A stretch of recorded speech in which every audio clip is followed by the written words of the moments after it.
नमस्कार मित्रों, future vision के ज्योतिष चैनल पर आपका स्वागत है। जैसा कि हम अष्टक वर्ग पर चर्चा कर रहे हैं और अष्टक वर्ग पर अब तक हम सूर्य, चंद्र, मंगल, बुध और बृहस्पति के भिन्नाष्टक वर्ग बना चुके हैं। आज हम बात करेंगे शुक्र के भिन्नाष्टक वर्ग पर। शुक्र का भिन्नाष्टक वर्ग कैसे बनाया जाता है और उसके पश्चात शनि और लग्न के भिन्नाष्टक वर्ग पर चर्चा करते हुए अपने अगले वीडियो में हम सर्वाष्टक वर्ग पर चर्चा करेंगे और उसके पश्चात अष्टक वर्ग से भविष्यवाणियां या फलित कैसे किया जाता है, इसका वास्तु में प्रयोग कैसे किया जाता है, इन सब पर चर्चा करेंगे। मित्रों, एक बात और, यदि आपने हमारा चैनल सब्सक्राइब नहीं किया है तो इसे सब्सक्राइब कर लें, लाइक करें, शेयर करें अपने मित्रों के साथ, जिससे वो भी इस वीडियो का लाभ उठा सकें।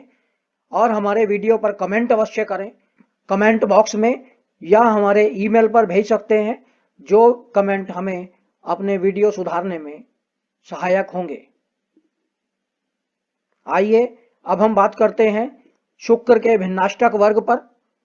शुक्र का भिन्नाष्टक वर्ग, जैसा कि ये कुंडली हमने श्रीमती इंदिरा गांधी की ली है और इसी पर ही हम काम कर रहे हैं। सारे भिन्नाष्टक हम इंदिरा गांधी की कुंडली से ही बना रहे हैं। और यह अगर हम राइट हैंड साइड पर देखें तो यह भिन्नाष्टक वर्ग टेबल दिखाई गई है, जिसे हमने बृहत्पराशर होरा शास्त्र से लिया है। भिन्नाष्टक वर्ग या परास्त्राष्टक वर्ग दोनों एक ही बात है। शुक्र के भिन्नाष्टक वर्ग में सूर्य 3 शुभ बिंदु प्रदान करता है।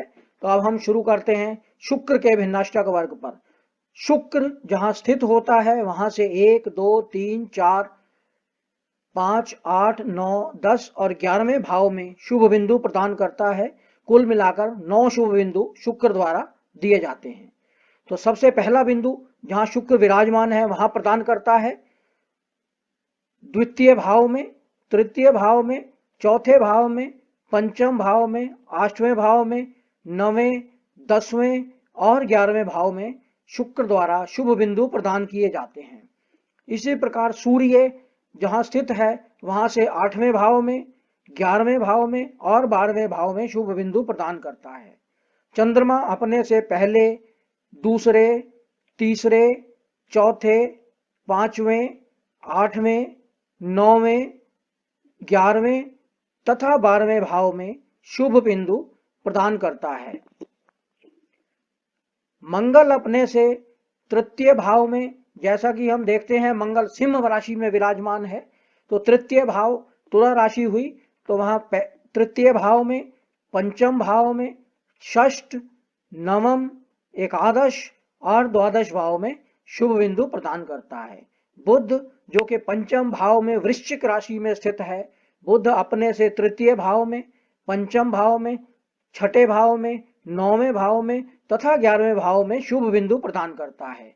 गुरु जो कि एकादश भाव में या 11वें भाव में वृष राशि में विराजमान है, वहां से 5वें भाव में, 8वें भाव में, 9वें, 10वें और 11वें भाव में कुल मिलाकर 5 शुभ बिंदु गुरु द्वारा प्रदान किए जाते हैं। इसी प्रकार शनि अपने से तृतीय भाव में, चौथे भाव में, 5वें भाव में, 8वें भाव में, 9वें भाव में, 10वें भाव में और 11वें भाव में शुभ बिंदु प्रदान करता है। इसी प्रकार लग्न जो कि 8 शुभ बिंदु प्रदान करता है, वह अपने से प्रथम भाव में, द्वितीय, तृतीय, चौथे, 5वें, 8वें, 9वें तथा 11वें भाव में शुभ बिंदु प्रदान करता है। इस प्रकार शुक्र द्वारा कुल मिलाकर 52 शुभ बिंदु प्रदान किए जाते हैं। जैसा कि हम पहले भी चर्चा कर चुके हैं, यह कुंडली श्रीमती इंदिरा गांधी की है, तो इससे हम बड़ी आसानी से निष्कर्ष निकाल सकते हैं कि शुक्र के भिन्नाष्टक वर्ग में किस किस घर में कितने शुभ बिंदु हैं और उनका क्या क्या प्रभाव पड़ेगा। यह हम अपने आने वाले वीडियोस में बताएंगे आपको।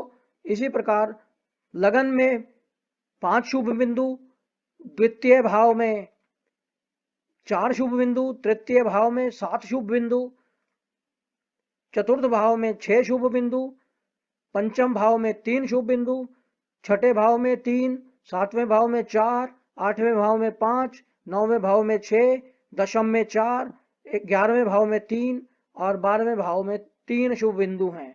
इस प्रकार कर कुल मिलाकर 52 शुभ बिंदु बनते हैं और इसके फलित पर हम चर्चा अपने अगले वीडियोस में करेंगे।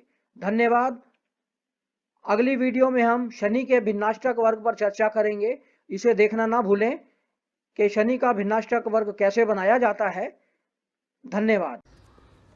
दोस्तों, अगर आपको हमारा यह वीडियो पसंद आया हो तो इसे सब्सक्राइब करें, लाइक करें, शेयर करें, साथ ही हमारे वीडियो पर कमेंट अवश्य करें और बेल आइकन का बटन दबाना ना भूलें, जिससे आपको आने वाले सभी अपडेट्स मिलते रहें।